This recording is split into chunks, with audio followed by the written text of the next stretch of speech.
الحمد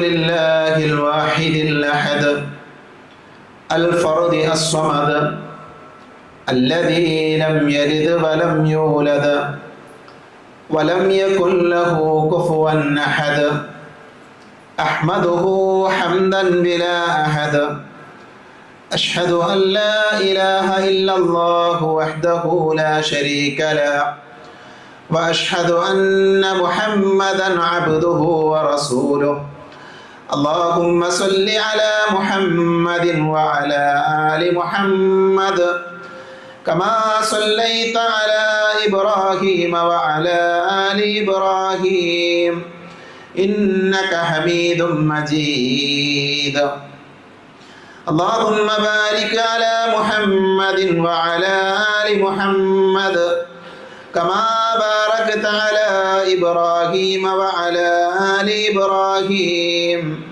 إنك حميد مجيد أما بعد فإن خير الحديث كتاب الله وخير الهدي هدي محمد صلى الله عليه وسلم وشر الأمور محدثاتها وكل محدثة بدعة وكل بدعة ضلالة وكل ضلالة في النار أعوذ بالله من الشيطان الرجيم يا أيها الذين آمنوا اتقوا الله حق تقاته ولا تموتن إلا وأنتم مسلمون أعوذ بالله من الشيطان الرجيم إن هذا القرآن يهدي للتي هي أقوم ويبشر المؤمنين الذين يعملون الصالحات أن لهم أجرا كبيرا. പരിശുദ്ധമായ അല്ലാഹുവിൻ്റെ ഭവനത്തിൽ ഒരുമിച്ച് ചേർന്ന സഹോദരങ്ങളെ, സഹോദരികളെ, സർവ്വലോകരക്ഷിതാവായ അല്ലാഹുവിനെ സൂക്ഷിക്കണേ എന്ന് സംസാരിക്കുന്ന എന്നോടും കേൾക്കുന്ന നിങ്ങളോടും വളരെയധികം സ്നേഹത്തോടുകൂടെ ഓർമ്മപ്പെടുത്തുകയാണ്, ഉപദേശിക്കുകയാണ്.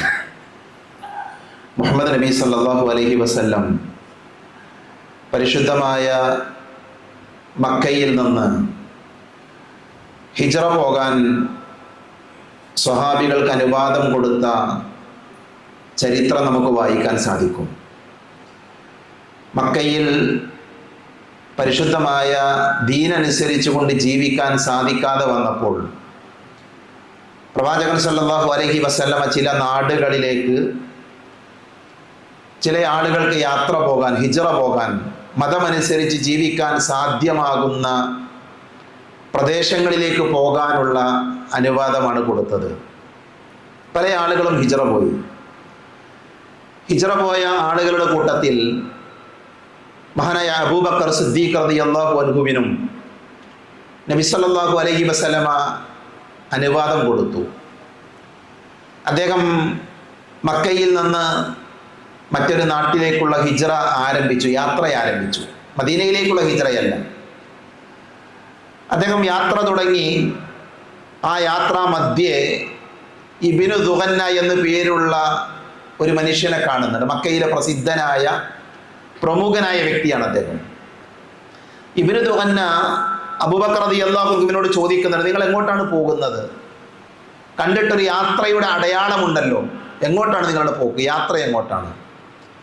അബൂബക്കർ സിദ്ദീഖ് റളിയല്ലാഹു അൻഹു പറഞ്ഞു, അഖ്റജനി ഖൗമി വആദൗനി വദയ്യിഖു അലയ്യ.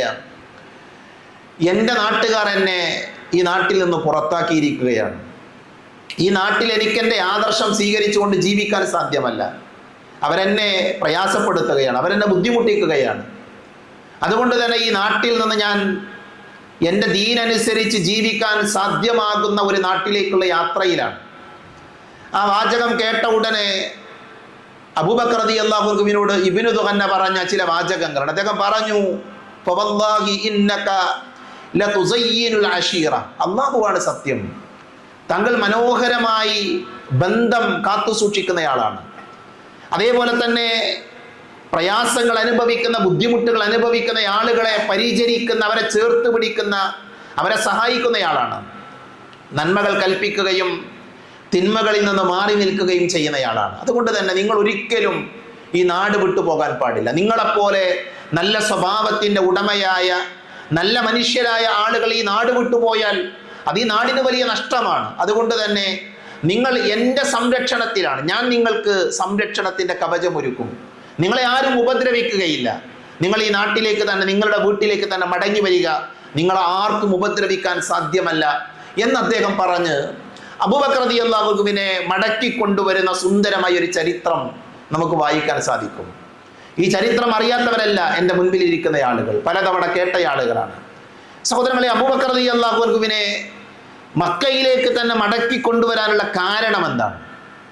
അദ്ദേഹത്തിൻ്റെ സ്വഭാവമാണ്, അദ്ദേഹത്തിൻ്റെ പെരുമാറ്റമാണ്, അദ്ദേഹത്തിൻ്റെ ജീവിത രീതിയാണ്. ഒരു മുസ്ലിമായ മനുഷ്യനിൽ ഉണ്ടാകേണ്ട ഏറ്റവും പ്രധാനപ്പെട്ട ഒരു ഗുണമാണ് അയാളുടെ സ്വഭാവം നന്നാക്കുക എന്നുള്ളത്. അബൂബക്കർ റളിയല്ലാഹു അൻഹുവിന് അത് ഉണ്ടായിരുന്നു. അതുകൊണ്ടാണ് മുസ്ലിം അല്ലാത്ത, വിശ്വാസിയല്ലാത്ത ഇബ്നു ദുഗന്ന മുസ്ലിമായ ഒരാൾ നാട് വിട്ടു പോകുമ്പോൾ അദ്ദേഹത്തെ തിരിച്ചു കൊണ്ടുവരാൻ മക്കയിലേക്ക് തന്നെ വരണം, ഇവിടുന്ന് പോകാൻ പാടില്ല, നിങ്ങൾ നല്ല സ്വഭാവത്തിന്റെ ഉടമയാണ് എന്നാണ് അദ്ദേഹം പറഞ്ഞതിന്റെ രത്ന ചുരുക്കം.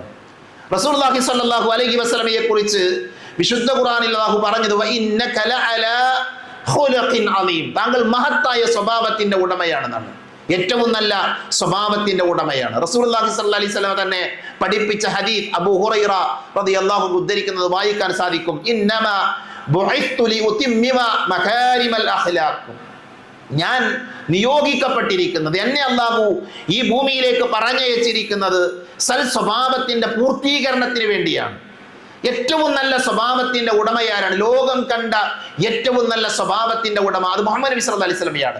ഖുൽഖുഹുൽ ഖുർആൻ എന്നാണ് മഹദിയായ ആയിഷ റളിയല്ലാഹു അൻഹ അദ്ദേഹത്തിന്റെ സ്വഭാവത്തെ കുറിച്ച് പറഞ്ഞത്. ഖുർആനാണ് നബിന്റെ സ്വഭാവം.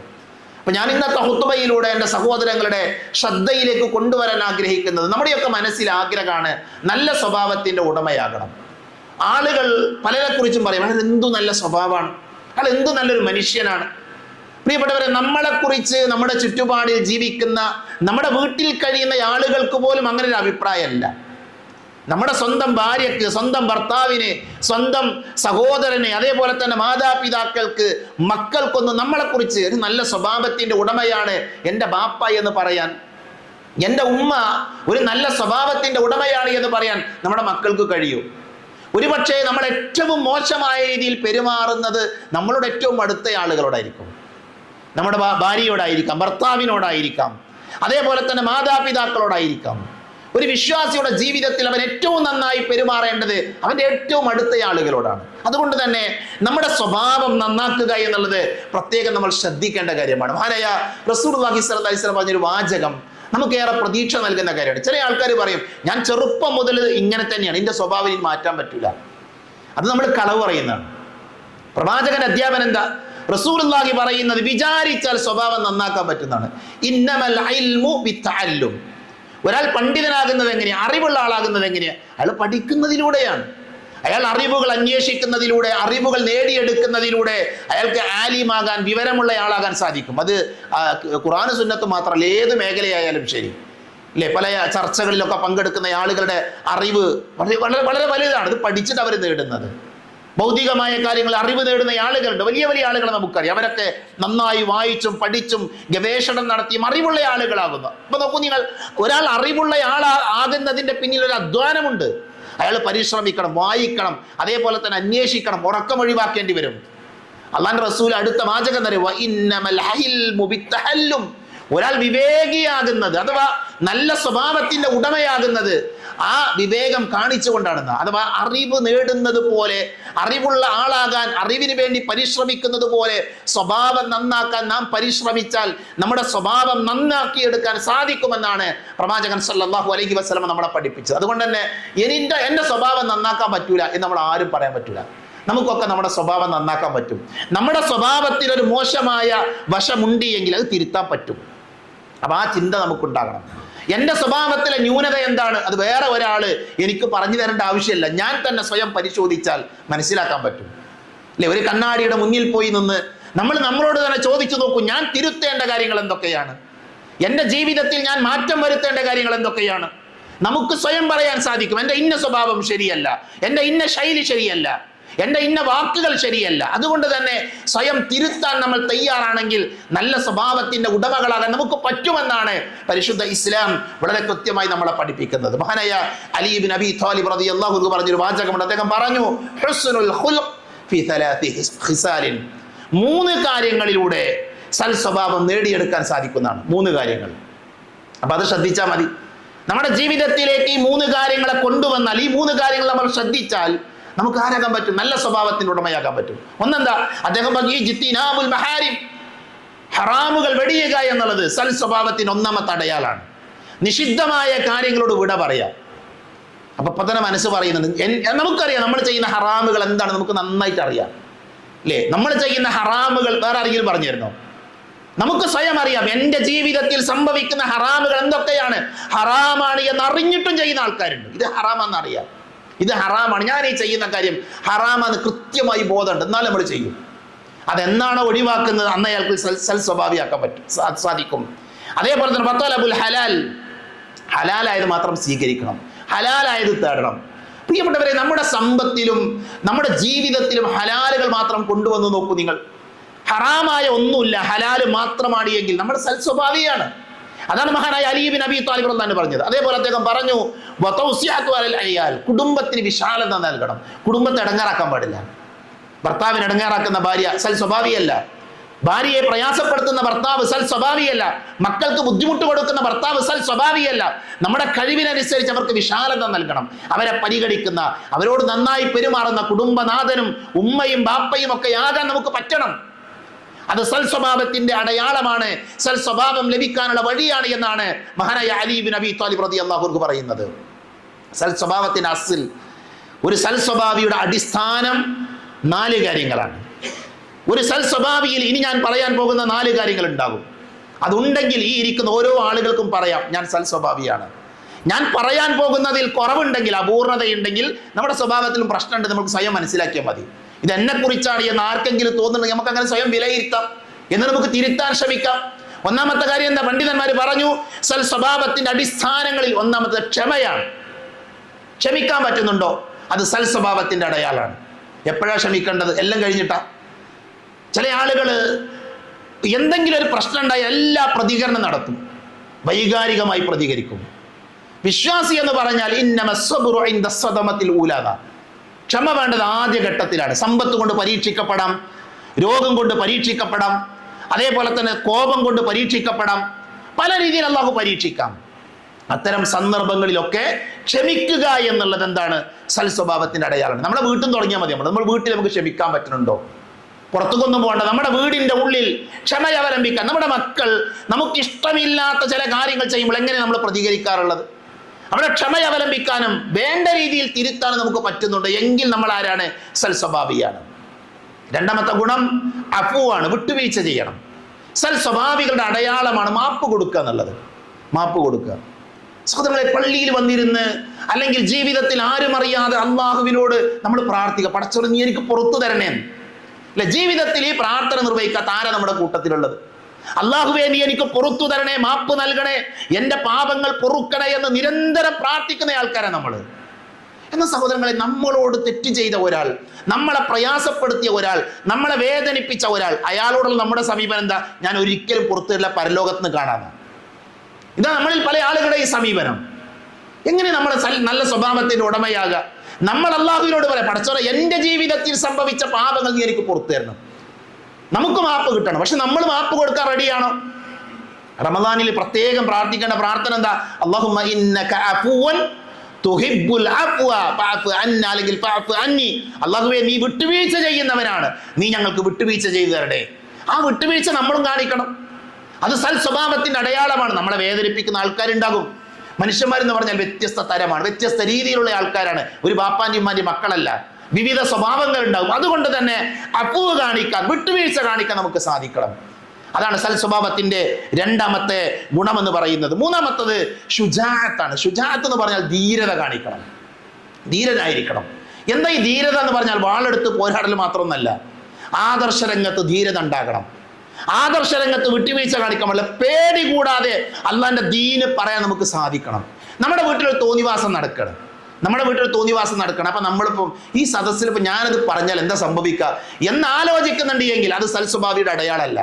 ഒറ്റ ഉദാഹരണം വരെ പെട്ടെന്ന് മനസ്സിലാക്കാൻ പറ്റുന്ന, നമ്മുടെ ഒരു വിവാഹത്തിൽ, നമ്മുടെ കുടുംബത്തിൽ ഒരു കല്യാണം നടക്കണം, അല്ലെങ്കിൽ നമ്മുടെ നേതൃത്വം കൊടുക്കുന്ന ഒരു വിവാഹം നടക്കുകയാണ്. ആ വിവാഹ സൽക്കാരത്തിന്റെ, വിവാഹ ആഘോഷത്തിന്റെ ഇടയിലേക്ക് നല്ല മ്യൂസിക്കും അതേപോലെ തന്നെ ഡാൻസും പാട്ടൊക്കെ ആയിട്ടാണ് കുറെ ടീം വരുന്നത്, കുറെ ചെറുപ്പക്കാർ വരുന്നത്. നമ്മളെന്താ ചെയ്യുക? പല ആൾക്കാരും മിണ്ടാതെ പടങ്ങനെ ഇരിക്കും. മനസ്സിലറിയത് തോന്നിയാസെന്നറിയാം, ഇത് പാടില്ല എന്നറിയാം, എന്നാലും മിണ്ടാതെ എങ്ങനെ ഇരിക്കും അല്ലെ? വർത്തമാന കാലഘട്ടത്തിൽ വർദ്ധിച്ചു വരുന്ന ഒരു വലിയ തിന്മയാണ് വിവാഹരംഗത്തെ മലീമസമാക്കുന്ന യുവ സമൂഹത്തെ നമ്മൾ കാണാറുണ്ട്. യുവാക്കളെ കാണാം. ഞാൻ കഴിഞ്ഞ ഏതാനും മാസങ്ങൾക്ക് മുമ്പ് ഒരു നിക്കാഹ് ഖുത്ബയിൽ പങ്കെടുത്തു. അവിടേക്ക് വരൻ വരുന്ന കാഴ്ച കണ്ടിട്ട് ഇറങ്ങിപ്പോറാൻ നമുക്ക് തോന്നിയത് യഥാർത്ഥത്തിൽ അത്ഭുതപ്പെടുത്താൻ മനുഷ്യന്മാർ. അതുകൊണ്ട് സഹോദരങ്ങളെ, നമ്മൾ ഗൗരവമായി കാണും ഇത്തരം രംഗങ്ങളെ. അവിടെ നമുക്ക് പറയാൻ പാടില്ല, ഇത് പാടില്ല, ഈ തോന്നിവാസം ഇവിടെ നടത്താൻ പാടില്ല. പടക്കം പൊട്ടിക്കുന്നതാണ് ചില കുട്ടികൾ. ആരത് പോയി തിരുത്താറുള്ളത്? ധീരത കാണിക്കേണ്ടത് അവിടെയാണ്. അത് സൽസ്വഭാവത്തിന്റെ അടയാളമാണ്. അതേപോലെ തന്നെ അതിലുണ്ടാകണം. സൽസ്വഭാവിയായിരിക്കും, നീതി കാണിക്കുന്ന ആളായിരിക്കും, അയാളുടെ ജീവിതത്തിൽ നീതി കാണിക്കും. അപ്പൊ സൽസ്വഭാവിയുടെ സ്വഭാവം എന്താ? സബറുണ്ടാകും, അഫു ഉണ്ടാകും, ശുജാഅത്ത് ഉണ്ടാകും, അതിലുണ്ടാകും, നീതി കാണിക്കും. ഇനിയോ ദുസ്വഭാവത്തിന്റെ 4 വശങ്ങളുണ്ട്. ദുസ്വഭാവിയിൽ ഉണ്ടാകുന്ന 4 കാര്യങ്ങളുണ്ട്. അപ്പൊ ഞാൻ പറഞ്ഞു, ഞാൻ ഈ എണ്ണിപ്പറഞ്ഞ 4 കാര്യങ്ങൾ എന്നിലുണ്ടോ, ഞാൻ സൽസ്വഭാവിയാണ്. ഇനി ഞാൻ പറയാൻ പോകുന്ന 4 കാര്യങ്ങളാണ് നമ്മളിലുള്ളത് എങ്കിൽ നമ്മൾ സ്വയം പരിശോധിക്കണം. ഏതാ 4 കാര്യങ്ങൾ? ഒന്ന് ജഹിലാണ്. എന്താ ജഹിൽ എന്ന് പറഞ്ഞാൽ? ജഹിൽ എന്ന് പറഞ്ഞാൽ അറിവില്ലായ്മ, വിവരമില്ലായ്മ. ജാഹിലാണെന്നൊക്കെ പറയും നമ്മൾ. ജാഹിലുകളാണ്, വിവരമില്ലാത്തവനാണ്. ജഹിൽ എന്താണ്? ദുസ്വഭാവത്തിന്റെ അടയാളാണ്. പഠിക്കാൻ ശ്രമിക്കണം, അറിയാൻ ശ്രമിക്കണം. അതേപോലെ അക്രമം കാണിക്കുക, ആൾക്കാരെ ഉപദ്രവിക്കുക. അത് ഒരു നല്ല മനുഷ്യന് ചേർന്ന സ്വഭാവമല്ല.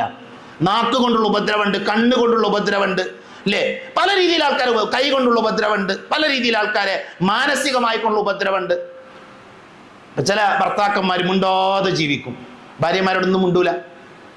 അതേപോലെ തന്നെ തിരിച്ചും ഇണകൾക്കിടയിൽ കോപം കാണിക്കുന്ന, ദേഷ്യം കാണിക്കുന്ന, ഒരു ദുൽമ കാണിക്കുന്ന ആൾക്കാരുണ്ട്. അവരെന്ത് നല്ല സ്വഭാവത്തിന്റെ ഉടമ എങ്ങനെ പറയാം? അവരെ നല്ല ആളുകളാണെന്ന് എങ്ങനെ പറയാൻ പറ്റും? അതേപോലെ തന്നെ 3ാമത്തെ വിഷയം ഷഹ്വത്താണ്, ഇച്ഛകളാണ്. തോന്നിയത് കാണിക്കുന്ന ആൾക്കാർ നല്ല സ്വഭാവത്തിന്റെ ഉടമയല്ല. നമ്മുടെ മനസ്സിൽ പല ചിന്തകളും വരും, പല തോന്നലുകളും ഉണ്ടാകും. അത് മനുഷ്യ സഹജമാണ്. മനുഷ്യനെ അള്ളാഹു പടച്ചത് തിന്മക്ക് ഇങ്ങനെ മനസ്സ് പ്രേരിപ്പിച്ചുകൊണ്ടിരിക്കും. പക്ഷെ അവിടെ പിടിച്ചു വെക്കാൻ പറ്റണം. മനുഷ്യന്റെ മനസ്സുകളെ അള്ളാനെ പേടിച്ച് തന്റെ ഇച്ഛകൾ പിടിച്ചു വെക്കുന്ന ആളാരാണോ അവനുള്ളതാണ് സ്വർഗം. അതുകൊണ്ട് തന്നെ ഷഹ്വാത്തുകളെ, ഇച്ഛകളെ പിടിച്ചു വെക്കണം. ഇച്ഛകളുടെ പിറകെ പോകുന്ന ആൾക്കാർ തോന്നിവാസിയാണ്. വല്ലബ് കാണിക്കുക. എന്താ വല്ലബ് പറഞ്ഞ? ദേഷ്യം എന്നാണ്. ദേഷ്യം കാണിക്കുക. ദേഷ്യം എന്തിന്റെ അടയാളമാണ്? അത് ദുസ്വഭാവത്തിന്റെ അടയാളമാണ് എന്നാണ് പണ്ഡിതന്മാർ പറഞ്ഞത്. ഇതിനെ നമുക്ക് ഒന്നുകൂടെ വിശദീകരിക്കുകയാണെങ്കിൽ മഹാനായ ഇബ്നുൽ ഖയ്യിം റഹ്മത്തുള്ളാഹി അലൈഹി പറഞ്ഞു, അർക്കാനുൽ കുഫ്രി 4. കുഫറിന്റെ, നിഷേധത്തിന്റെ റുക്നുകൾ, അതിന്റെ തൂണുകൾ 4 കാര്യങ്ങളാണ്. എന്നിട്ട് അതിൽ അദ്ദേഹം എണ്ണി പഠിപ്പിക്കുന്ന കാര്യം, ഒന്ന് കിബറാണ്, അഹങ്കാരാണ്. അഹങ്കാരം എന്ന് പറഞ്ഞ നല്ല മനുഷ്യന്റെ അടയാളമാണോ അല്ലേ നമുക്ക് തന്നെ വിശദീകരിക്കേണ്ട ഒരു ആവശ്യമില്ല. രണ്ടാമത്തത് ഹസദാണ്, അസൂയ. ഞാൻ ഈ പറയുന്നതൊക്കെ ദുസ്വഭാവമാണ്. കിബറാകട്ടെ, അസൂയയാകട്ടെ, വലബാകട്ടെ, ഷഹ്വാത്താകട്ടെ, മഹാനായ ഇബ്നുൽ ഖയ്യിം റഹ്മത്തുള്ളാഹി അലൈഹി രേഖപ്പെടുത്തിയ കാര്യങ്ങളാണത്. ഇത് ദുസ്വഭാവത്തിന്റെ അടയാളങ്ങളാണ്. അദ്ദേഹം പറഞ്ഞു, അഹങ്കാരത്തിന്റെ സ്തംഭം ഇല്ലാതെയായാൽ, ഒരാള് അഹങ്കാരിയാണെങ്കിൽ ഒന്നും അയാൾ കേൾക്കൂല, അയാൾക്ക് നന്നാകാനും കഴിയില്ല, അയാൾക്ക് പെരുമാറ്റം നന്നാകൂല. അഹങ്കാരം അയാൾ ഒഴിവാക്കുകയാണ് എങ്കിൽ അയാൾ അള്ളാഹുവിന് കീഴൊതുങ്ങും. അതേപോലെ തന്നെ അസൂയ ഇല്ലാതെയാകുമ്പോൾ അയാൾ ഉപദേശങ്ങൾ കേൾക്കും. അസൂയ ഉണ്ടെങ്കിൽ ഉപദേശങ്ങൾ കേൾക്കൂല. എത്ര ഖുത്ബ കേട്ടിട്ടും കാര്യമുണ്ടല്ലോ, എത്ര വയലിട്ടും കാര്യം ഉണ്ടാവില്ല. അസൂയ ഒഴിവാക്കിയാൽ എന്ത് ചെയ്യാൻ പറ്റും? അയാളുടെ മനസ്സുകൾ ശുദ്ധമാകും. അതേപോലെ തന്നെ ദേഷ്യം ഇല്ലാതെയാക്കിയാൽ, കോപം ഒഴിവാക്കിയാൽ നമ്മുടെ ജീവിതത്തിൽ മാറ്റങ്ങൾ ഉണ്ടാകും. ഒരു പിതാവ്, മകൻ വലിയ ദേഷ്യക്കാരനാണ്. അപ്പൊ മകനോട് പറഞ്ഞു, മോനെ നീ എപ്പോൾ ദേഷ്യം വന്നാലും ബാപ്പൊരു കുറച്ച് ആണിയും ഒരു ചുറ്റികയും മകന്റെ കയ്യിൽ കൊടുത്തു എന്നാ. എന്നിട്ട് മകനോട് പറഞ്ഞു, എപ്പോൾ ദേഷ്യം വന്നാലും ഒരു ചുമര് കാണിച്ചു, ഒരു പ്രതലം കാണിച്ചു എന്ന് പറഞ്ഞു. എപ്പോഴാണോ ദേഷ്യം വരുന്ന സമയത്ത് ഒരു ആണി എടുക്കണം, എന്നിട്ട് ആ ചുമരും അടിക്കണം എന്ന് പറഞ്ഞു. അങ്ങനെ മകൻ എന്ത് ചെയ്തു? മകന് ദേഷ്യം വരുന്ന സമയത്തൊക്കെ പോയിട്ട് എന്ത് ചെയ്തു? ആണി എടുത്ത് ചുമരുമേൽ അടിച്ചു. അങ്ങനെ ആ ചുമരുക്കുള്ള അവന്റെ കയ്യിൽ ആണിയൊക്കെ തീർന്നു. അപ്പൊ ബാപ്പാനോട് വന്നിട്ട് അവൻ പറഞ്ഞു, എൻ്റെ ആണി തീർന്നു. ബാപ്പ അവനെ കൊണ്ടുപോയിട്ട് ആണിയൊക്കെ പറിക്കാൻ പറഞ്ഞു. നോക്കൂ നിങ്ങൾ, മനോഹരമായിരുന്ന ഒരു പ്രതലം അവന് ദേഷ്യം വന്ന സമയത്ത് അടിച്ചു കയറ്റിയ ഓരോ ആണികളും ആ സുന്ദരമായ പ്രതലത്തെ, ചുമരിനെ എത്രമാത്രം വൃത്തികേടാക്കിയോ അതേപോലെയാണ് കോപം എന്നുള്ളത്. നമ്മുടെ ജീവിതത്തെ അത് വൃത്തികേടുള്ളതാക്കും. നമുക്ക് ആളുകളുടെ മുന്നിൽ പിന്നെ പോയി നിൽക്കാൻ പറ്റില്ല. എത്ര തന്നെ നമ്മൾ ശ്രമിച്ചാലും പിന്നെ ബുദ്ധിമുട്ടാണ് ദേഷ്യം വരുമ്പോൾ പറയുന്ന വാക്കുകൾ. അപ്പൊ അതുകൊണ്ട് തന്നെ ദേഷ്യത്തെ എന്ത് ചെയ്യണം, നമ്മൾ നിയന്ത്രിക്കണം. നല്ല സ്വഭാവം ആഗ്രഹിക്കുന്ന ആളുകൾ അവർ കിബിറുണ്ടാകാൻ പാടില്ല, ഹസദ് ഉണ്ടാകാൻ പാടില്ല, വലബ് ഉണ്ടാകാൻ പാടില്ല, സ്വന്തം ഇച്ഛകളുടെ പിറകെ പോകാൻ പാടില്ല. ഇനി നമ്മൾ സ്വയം ഒന്ന് പരിശോധിച്ചാൽ മതി. ഇപ്പൊ നമുക്ക് ട്രോളുകളുടെ കാലഘട്ടമാണത്. ട്രോൾ എന്ന് പറഞ്ഞാൽ എല്ലാവർക്കും മനസ്സിലാക്കും ഞാൻ വിചാരിക്കുന്നത്. പുതിയ ജനറേഷന്റെ, പുതിയ പണ്ടത്തെ ആൾക്കാർക്കൊന്നും പരിചയമില്ലാത്ത ചില പദങ്ങൾ ഇന്ന് വന്നിട്ടുണ്ട് അല്ലേ? ട്രോളുകളുടെ ഒരു കാലഘട്ടമാണിത്. ആളുകളെ പരിഹസിക്കാൻ വേണ്ടി ട്രോളുകൾ ഉണ്ടാക്കുന്നത്. ഞാൻ പറയുന്നത്, ട്രോളുകളിൽ സാധാരണ ട്രോളുകളൊക്കെ കാണുമ്പോൾ ആൾക്കാർ പറയും എന്തൊരു ക്രിയേറ്റിവിറ്റിയാണ് ആൾക്കാർക്ക്, എന്തൊരു കഴിവാണ്. ഒരു വസ്തു ഇറങ്ങുമ്പോൾ, ഒരു സാധനം നടക്കുമ്പോൾ അതിനെക്കുറിച്ച് ട്രോൾ ഉണ്ടാക്കാനുള്ള കഴിവ് മനുഷ്യന്മാർക്ക് ഉണ്ട് എന്ന സഹോദരങ്ങൾ, എന്താണ് അതിന്റെ പിന്നിലുള്ളത്? ഈ പള്ളിയിലുള്ള പല ആൾക്കാർ നമ്മുടെ പള്ളിന്റെ ഗ്രൂപ്പിലുണ്ട്. നമ്മുടെ പള്ളിക്ക് ഒരു വാട്സപ്പ് ഗ്രൂപ്പ് ഉണ്ട്. ആ ഗ്രൂപ്പിലുള്ള ആൾക്കാരാണ് ഇതിൽ മഹാഭൂരിപക്ഷം ആൾക്കാരും. ഇന്ന് വരെ നമ്മുടെ പള്ളിയുടെ ആ ഗ്രൂപ്പ് ഉണ്ടാക്കിയ സമയം മുതൽ ഇന്ന് വരെ അതിൽ മോശമായൊരു സ്റ്റിക്കറും വന്നിട്ടില്ല. മോശമായ ട്രോളുള്ള ഒരു സ്റ്റിക്കറും വന്നിട്ടില്ല. എന്നാൽ ഈ പള്ളിയിൽ ഇരിക്കുന്ന നമുക്ക് പറയാൻ പറ്റുമോ, നമ്മുടെ ജീവിതത്തിൽ നമ്മൾ അത്തരത്തിൽ ഏതൊക്കെയോ ആളുകൾ പടച്ചുവിട്ട സിനിമാ നടന്മാരുടെ, നടിമാരുടെ, അതേപോലെ തന്നെ ട്രോളുകൾ വേറെ ആർക്കും അയച്ചു കൊടുത്തിട്ടില്ല എന്ന് നമുക്ക് പറയാൻ പറ്റുമോ? നമ്മളെ സ്വാധീനിക്കുകയാണത്. എന്തേ നമ്മുടെ പള്ളിയുടെ ഗ്രൂപ്പിലേക്ക്, നമ്മളെല്ലാവരുള്ള ഗ്രൂപ്പിലേക്ക് എന്തേ നമ്മളത് അയക്കാത്ത? നമുക്കറിയാം നല്ല സ്വഭാവമല്ല എന്ന്. അത് നല്ലതല്ല നമുക്ക് തന്നെ അറിയാം. എന്നാൽ നമ്മൾ വളരെ വേണ്ടപ്പെട്ട, നമുക്ക് ഏറ്റവും അടുപ്പുള്ള ആൾക്ക് നമ്മളത് അയച്ചു കൊടുക്കുന്നു. അവരോടുള്ള പ്രതികരണത്തിൽ നമ്മളത് അത്തരത്തിലുള്ള ട്രോളുകൾ ഉപയോഗിക്കണം. ഞാൻ പറയും ഇതൊക്കെ ദുസ്വഭാവമാണ്. ഇത് നമ്മൾ ഒഴിവാക്കേണ്ട, മാറ്റിവെക്കേണ്ട കാര്യമാണ്. ഒരു ഉദാഹരണം പറയാണ്, നമ്മൾ ഒരു ഭാഗത്ത് നമ്മുടെ സ്വഭാവം വളരെ ഉഷാറാണ്, എന്നാൽ അതേ നമ്മൾ തന്നെ തൊട്ടപ്പുറത്തുള്ള സ്ഥലത്തോ നമ്മുടെ സ്വഭാവം മോശമാണ്. നമുക്കറിയാം അത് ശരിയല്ല, അതുകൊണ്ട് അവിടെ നമ്മളത് അയക്കാത്തത്. മനസ്സിലായേ? അതേപോലെ തന്നെ അനാവശ്യമായി കളവ് പറയുന്ന ആൾക്കാരുണ്ട്. അനാവശ്യമായി കളവ് പറയും. എപ്പോൾ എവിടെയുള്ളതെന്ന് ചോദിച്ചാൽ ഞാൻ ഇന്ന സ്ഥലത്തുണ്ട്, ആ സ്ഥലവുമായി നമുക്ക് യാതൊരു ബന്ധം പോലും ഉണ്ടാവില്ല, അവിടെ നമ്മൾ പോയിട്ടുണ്ട്, അവിടെ നമ്മൾ എത്തിയിട്ടുണ്ടാവില്ല, എന്നാലും പറയും ഞാൻ ഇന്ന സ്ഥലത്താണ്. എന്തിനാ സഹോദരങ്ങളെ കളവ് പറഞ്ഞത്? അത് ദുസ്വഭാവത്തിന്റെ അടയാളമാണ്. നമ്മൾ സത്യം പറയണം, എത്ര കയ്പുള്ളതാണെങ്കിലും ശരി സത്യം പറയണമെന്നാണ് റസൂലുള്ളാഹി സ്വല്ലല്ലാഹു അലൈഹി വസല്ലം പഠിപ്പിച്ചു. ഒറ്റ ഹദീസ് പഠിച്ചാൽ മതി നമ്മുടെ സ്വഭാവം നന്നാക്കാൻ. ഒരൊറ്റ ഹദീസ് പഠിച്ചാൽ മതി. എന്താ ഹദീസ് അറിയോ? റസൂലുള്ളാഹി സ്വല്ലല്ലാഹു അലൈഹി വസല്ലം പറഞ്ഞു, മിൻ ഹുസ്നിൽ ഇസ്ലാമിൽ മർഇ തർകുഹു മാ ലാ യഅനീഹി. എത്ര ചെറിയ ഹദീസാ! അള്ളാന്റെ റസൂലിന്റെ ഒരു പ്രത്യേകത എന്താ പറയുക? വളരെ ചെറിയ വാചകങ്ങൾ കൊണ്ട് വലിയ ആശയങ്ങൾ നമുക്ക് കൈമാറി നബി സല്ലല്ലാഹു അലൈഹി വസല്ലം. അതിൽപ്പെട്ടൊരു ഹദീസാണിത്. എന്താണ്? മിൻ ഹുസ്നിൽ ഇസ്ലാമിൽ മർഇ തർകുഹു മാ ലാ യഅനീഹി. എന്താ അതിന്റെ വാചകം? എന്താ? ഇസ്ലാം നന്നാവാൻ ഒരാൾ ശ്രദ്ധിക്കണം, അഥവാ ഞാനൊരു നല്ല മുസ്ലിം ആകാൻ ഞാൻ ശ്രദ്ധിക്കേണ്ട കാര്യം എന്താ അറിയോ? എനിക്ക് ആവശ്യമില്ലാത്തത് ഞാൻ ഒഴിവാക്കിയാൽ മതി. എനിക്ക് ആവശ്യമില്ലാത്തത്, ഞാൻ ബന്ധപ്പെടേണ്ടാത്ത ഒരു സ്ഥലത്ത് ഞാൻ പോകണ്ട, എനിക്ക് ആവശ്യമില്ലാത്തൊരു കാര്യത്തിൽ ഞാൻ സംസാരിക്കേണ്ട, എനിക്ക് ഉപകാരമില്ലാത്തൊരു സ്ഥലത്തേക്ക് ഞാൻ നോക്കേണ്ടതില്ല. ആ ഒരു സമീപനം നമ്മൾ സ്വീകരിച്ചാൽ നമ്മുടെ ഇസ്ലാം നന്നായി, നമ്മുടെ പെരുമാറ്റം നന്നായി. ഒരു മനുഷ്യൻ ഷഹീദായി, സഹാബികളുടെ കൂട്ടത്തിൽ ഒരാൾ ഷഹീദായി. ഹദീസിൽ കാണാം, അബൂ ഹുറൈറ റളിയല്ലാഹു അൻഹു പറയുകയാണ്, നബിയുടെ കാലഘട്ടത്തിൽ ഒരു മനുഷ്യൻ ഷഹീദായി. സ്വഹാബികള് അവർ കരയാൻ തുടങ്ങി. കാരണം ഒരാൾ ഷഹീദായതാണ്. അപ്പൊ അവര് ആ മനുഷ്യന്റെ വേർപാടിൽ അവർക്ക് സങ്കടമുണ്ട്, അവർ കരയാൻ തുടങ്ങി. അതോടൊപ്പം തന്നെ അവർ പറഞ്ഞു, ആ ഷഹീദായ അയാൾക്ക് വലിയൊരു ഭാഗ്യമാണല്ലോ കിട്ടിയത്, അയാൾ ഷഹീദായല്ലോ, അയാൾ മരിച്ചെങ്കിലും ഷഹീദായെങ്കിലും സങ്കടമുണ്ടെങ്കിലും അൽഹംദുലില്ലാഹ് എന്ന രീതിയിലും അവർ പ്രതികരിച്ചു. അപ്പൊ നബിന്റെ ചോദ്യം എന്താ അറിയോ? ഫഖാല നബി സല്ലല്ലാഹു അലൈഹി വസല്ലം മാ യുദ്രീക അന്നഹു ഷഹീദുൻ. നിങ്ങൾ എങ്ങനെയാണ് അയാൾ ഷഹീദ് എന്ന് പറയാ? അയാൾക്ക് ഷഹീദിന്റെ ദറജയുണ്ട്, കൂലിയുണ്ട് എന്ന് നിങ്ങൾ എങ്ങനെ പറയും? അയാൾ ഷഹീദായ ആളാണ്. ഹദീസിന്റെ തുടക്കം തന്നെ റസൂലുള്ളാഹി സ്വല്ലല്ലാഹു അലൈഹി വസല്ലം ഷഹീദൻ എന്ന പ്രയോഗം. അയാൾ ഷഹീദായതാണ്. പക്ഷെ നബിന്റെ ചോദ്യം എന്താ? അയാൾ ഷഹീദാണ് എന്ന് നിങ്ങൾ എങ്ങനെ പറയും? എന്നാൽ നബിന്റെ വാചകം തരാം. അടുത്ത വാചക ശ്രദ്ധിച്ചു. നബി പറഞ്ഞു, വലഅല്ലഹു കാന യതകല്ലമു ബിമാ ലാ യഅനീഹി. സുബ്ഹാനല്ലാഹ്. എന്താ വാചകം എന്നറിയോ? ആ മനുഷ്യൻ, ഷഹീദായ ആള്, അയാൾ നിങ്ങൾ എങ്ങനെ ഷഹീദ് എന്ന് പറയാ? ഒരുപക്ഷെ അയാൾക്ക് ആവശ്യമില്ലാത്ത കാര്യങ്ങൾ സംസാരിച്ചിട്ടുണ്ടെങ്കിലോ? എന്താ പറഞ്ഞത്? അള്ളാന്റെ മാർഗത്തിൽ യുദ്ധം ചെയ്ത് ഷഹീദായ മനുഷ്യൻ, അയാൾക്ക് ഷഹീദിന്റെ കൂലി കിട്ടൂല. എന്തുകൊണ്ട്? അയാൾക്ക് ആവശ്യമില്ലാത്ത കാര്യങ്ങൾ സംസാരിച്ചാൽ.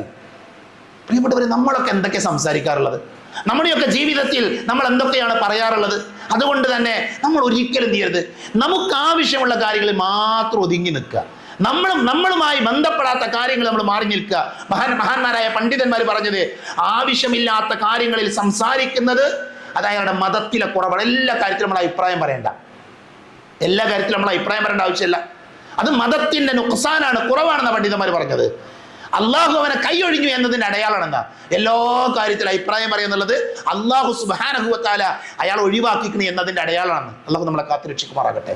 മഹാനായ ലുഖ്മാനുൽ ഹക്കീം അദ്ദേഹത്തോട് ചോദിക്കുന്നുണ്ട്, നിങ്ങൾക്ക് എങ്ങനെ ഈ ദർജ കിട്ടി, ഈ പതില്, ഈ ശ്രേഷ്ഠമായ സ്ഥാനത്തേക്ക് നിങ്ങൾ എങ്ങനെ എത്തിയത്?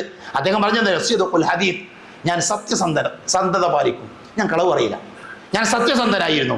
അതേപോലെ അമാന, ഞാൻ അമാനത്തിനെ പൂർത്തീകരിക്കും, വാക്ക് പറഞ്ഞ ഞാൻ പാലിക്കും. വീണ്ടും അദ്ദേഹം പറഞ്ഞു, ആവശ്യമില്ലാത്ത കാര്യങ്ങൾ ഞാൻ ഇടപെടൂല, ആവശ്യമില്ലാത്ത കാര്യം ഞാൻ ഒഴിവാക്കും, അതിലേക്ക് ഞാൻ ഇടപെടൂല. ഞാൻ എൻ്റെ നാവായാലും കണ്ണായാലും വാക്ക് ഒന്നും ചെയ്യില്ല, ആവശ്യമില്ലാത്ത കാര്യങ്ങളിൽ ഞാൻ ബന്ധപ്പെടൂല. അപ്പൊ ഇത് നമ്മൾ സ്വീകരിക്കേണ്ടത്. നമ്മുടെ സ്വഭാവം നന്നാക്കണം എന്ന് നമ്മൾ ആഗ്രഹിക്കുന്നുണ്ട് എങ്കിൽ നമ്മൾ സ്വീകരിക്കേണ്ട നിലപാടതാ. സഹോദരങ്ങളെ, നമ്മുടെ ഖുർആൻ, ഇന്ന ഹാദൽ ഖുർആന യഹ്ദീ ലില്ലതി ഹിയ അഖ്വം, ഈ ഖുർആൻ നിങ്ങളെ നേരായതിലേക്ക് വഴി നടത്തുന്നതാണ്. നന്നാകണം എന്ന് ആഗ്രഹിക്കുന്നുണ്ടോ? സ്വഭാവം നന്നാക്കണം എന്ന് ആഗ്രഹിക്കുന്നുണ്ടോ? ഖുർആൻ തുറന്നു വെച്ചോളൂ, ഖുർആൻ വായിച്ചോളൂ. ഖുർആനിലെ ആയത്തുകൾ നമ്മളെ നേരിലേക്ക്, ചൊവ്വായതിലേക്ക്, നല്ല സ്വഭാവത്തിലേക്ക് നമ്മളെ കൊണ്ടുപോകുമെന്നാണ് അല്ലാഹു സുബ്ഹാനഹു വ തആല പഠിപ്പിക്കുന്നത്. വിശുദ്ധ നമ്മൾ നമസ്കാരത്തിലെ പ്രാരംഭ പ്രാർത്ഥനയായി ചൊല്ലുന്നൊരു പ്രാർത്ഥന എന്താ? വജ്ജഹ്തു വജ്ഹിയ ലില്ലദി എന്ന് പറയുന്ന പ്രാർത്ഥന പഠിച്ചവരാ നമ്മൾ, അല്ലേ? ആ പ്രാർത്ഥന പല രീതിയിലുണ്ട്. അതിലെ ആ പ്രാർത്ഥനയിൽ വന്നൊരു വാചകം തരങ്ങൾ, അല്ലാഹുമ്മ ഹ്ദിനി ലിയഹ്സനിൽ അഖ്ലാഖ്. പ്രാരംഭ പ്രാർത്ഥന ഉള്ളതാണ്. നമ്മൾ പല ആൾക്കാരും പഠിച്ചിട്ടുണ്ടാവില്ല. പ്രാരംഭ പ്രാർത്ഥന വജ്ജഹ്തു, അത് ഏകദേശം നമുക്കറിയുന്ന ഒരു 5-6 വരിയാണ്. അത് 12 വരിയോളമുള്ള കൂടുതൽ വരികളുള്ള പ്രാർത്ഥനയാണ്. അതിൽപ്പെട്ട ഒരു വാചകാണ് അല്ലാഹുമ്മ ഹ്ദിനി ലിയഹ്സനിൽ അഖ്ലാഖ്. പടച്ചോനെ, നീ എന്നെ നല്ല സ്വഭാവത്തിലേക്ക് വഴി നടത്തണേന്നാ, നല്ല സ്വഭാവത്തിലേക്ക് വഴി നടത്തണേന്ന്. അള്ളാഹുവിനോട് നമ്മൾ എന്ത് ചെയ്യണം?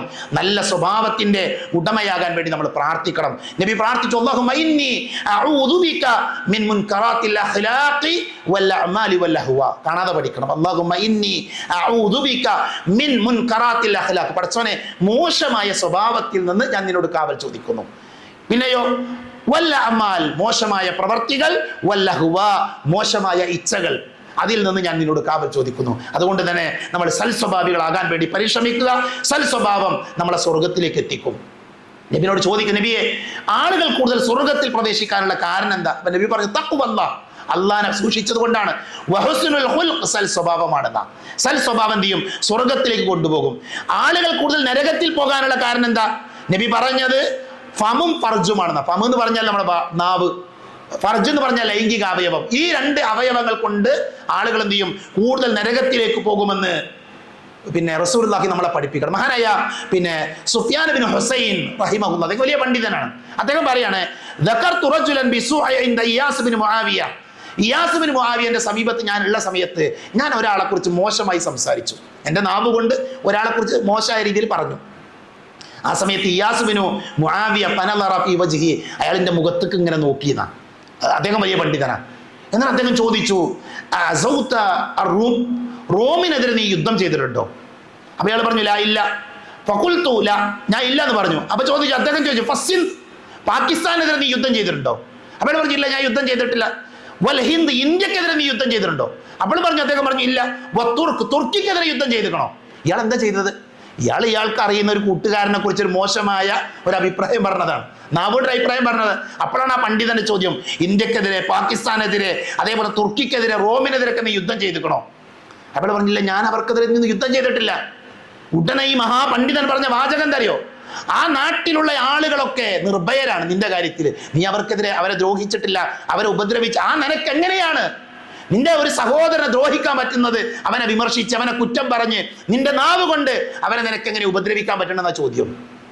ആ വാചകം കേട്ട ആ മഹാപണ്ഡിതൻ പറഞ്ഞത്, ഞാൻ പിന്നീട് ഒരിക്കലും ഫലം അഉദ് ഞാൻ അതിനുശേഷം ഒരിക്കലും അത്തരം സ്വഭാവം ഞാൻ ആവർത്തിച്ചിട്ടില്ല എന്നാ. ഞാൻ ഒരാളെയും വിമർശിക്കാൻ പോയിട്ടില്ല, ഒരാളെയും കുറ്റം പറയാൻ പോയിട്ടില്ല. നോക്കൂ നിങ്ങൾ, സൽ സ്വഭാവം അങ്ങനെയാണ് നമ്മൾ സ്വീകരിക്കേണ്ടത്. അതുകൊണ്ട് തന്നെ നമ്മൾ വിചാരിച്ചാൽ, നമ്മുടെ നാവിനെ നിയന്ത്രിച്ചാൽ നമുക്ക് എന്ത് ചെയ്യാൻ പറ്റും? നമുക്ക് സ്വർഗം നേടിയെടുക്കാൻ പറ്റും. നമുക്ക് നല്ല സ്വഭാവത്തിന്റെ ഉടമയാകാൻ പറ്റും. അനസഈമുൻ, നബിന്റെ വാചക, ഞാൻ നിങ്ങൾക്ക് ഉറപ്പ് നൽകാന്ന. എങ്ങനെ? വബിബൈത്തിൻ ഫീ അഅലൽ ജന്ന, സ്വർഗത്തിന്റെ മധ്യത്തിൽ നിങ്ങൾക്ക് വീട് ഞാൻ ഉറപ്പ് നൽകാം. നിങ്ങൾ എന്താ ചെയ്യേണ്ടത്? ലിമൻ ഹസ്സന ഖുൽഖഹു, സ്വഭാവം നന്നാക്കിയാൽ മതി. ഇതാണ്.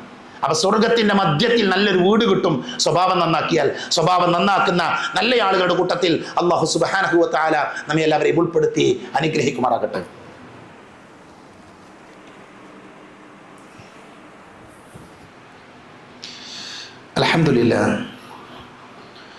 അൽഹംദുലില്ലാഹില്ലദീ അല്ലമ ബിൽ ഖലം അല്ലമൽ ഇൻസാന മാ ലം യഅലം വസ്സലാത്തു വസ്സലാമു അലാ അഷ്റഫിൽ മുർസലീൻ വഅലാ ആലിഹി വഅസ്ഹാബിഹി അജ്മഈൻ. അമ്മാ ബഅദ്. ഒരിക്കൽ കൂടെ അള്ളാഹുവിനെ സൂക്ഷിക്കണേ എന്ന് ഓർമ്മപ്പെടുത്തുകയാണ്. മഹാന്മാരായ 3 പണ്ഡിതന്മാരുടെ 3 വാചകങ്ങളാണ് രണ്ടാമത്തെ ഖുത്ബയിലൂടെ എൻ്റെ സഹോദരങ്ങളുടെ ശ്രദ്ധയിലേക്ക് കൊണ്ടുവരാൻ ആഗ്രഹിക്കുന്നത്. മഹാനായ ഇമാം ഇബ്നുൽ ഖയ്യിം റഹ്മത്തുള്ളാഹി അലൈഹി പറഞ്ഞു, അൽ ഖൽബി കൽ അർദ്, മനുഷ്യൻ്റെ ഹൃദയം അത് ഭൂമി പോലെയാണ്. മനുഷ്യൻ്റെ ഹൃദയം അത് ഭൂമിയെ പോലെയാണ്. ഭൂമിയുടെ പ്രത്യേകത എന്ന് പറയുന്നത്, ഭൂമിയിൽ വെള്ളമില്ലെങ്കിൽ ഭൂമി നശിക്കും. ഭൂമി വരണ്ട് കൃഷിയില്ലാതെ അത് നശിച്ചു പോകും. അതേപോലെയാണ് മനുഷ്യൻ്റെ ഹൃദയം. മനുഷ്യൻ്റെ ഹൃദയത്തിൽ ചില കാര്യങ്ങളില്ല എങ്കിൽ മനുഷ്യൻ്റെ ഹൃദയം നശിക്കുമെന്നാണ്. എന്നിട്ട് അദ്ദേഹം പറഞ്ഞു, മനുഷ്യൻ്റെ ഹൃദയത്തെ സമ്പന്നമാക്കുന്നത്, മനുഷ്യൻ്റെ ഹൃദയത്തെ ജീവനുള്ളതാക്കുന്നത് 4 കാര്യങ്ങളാണ്. ഒന്ന് തൗഹീദാണ്, അള്ളാഹുവിലുള്ള ഏകത്വമാണ്, അള്ളാഹുവിനെ അംഗീകരിക്കുക, തൗഹീദുള്ള ആൾക്കാരാക്കണം. അവൻ്റെ ഹൃദയത്തിൽ വഹദാനിയത്ത് ഉണ്ടാകണം, അള്ളാഹുവിനെ കുറിച്ചുള്ള. അതേപോലെ തന്നെ വഹുബ്ബിഹി, അവനോടുള്ള സ്നേഹം ഉണ്ടാകണം.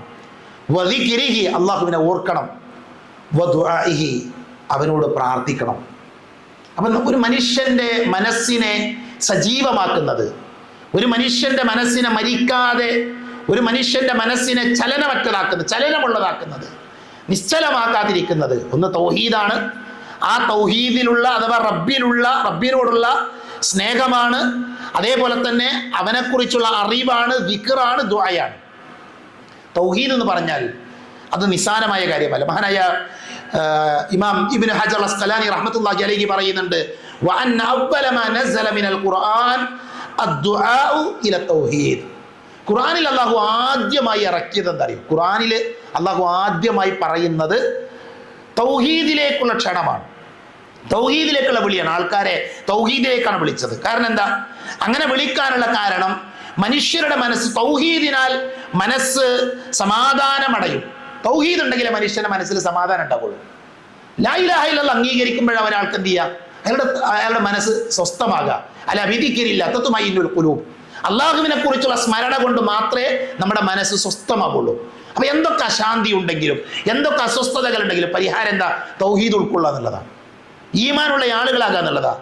മഹാനായ ഷെയ്ഖ് അബ്ദുർ റസാഖ് അൽ ബദർ ഹഫിളഹുല്ലാഹ് അദ്ദേഹം പറഞ്ഞു, ഹൃദയം അസ്വസ്ഥമാകുകയും ദുഃഖങ്ങൾ വരികയും ചെയ്യുന്ന സമയത്ത് അതിനുള്ള ഏക ചികിത്സ ലൈസ ലഹു ഇലാജുൻ ഇല്ലാ അൻ യുആദ ഇല തൗഹീദ്, അതിനൊരു മരുന്നുമില്ല തൗഹീദിലേക്ക് മടങ്ങല്ലാതെ. തൗഹീദിലേക്ക് മടങ്ങിയാൽ എന്ത് ചെയ്യും? മനസ്സ് ശരിയാകും.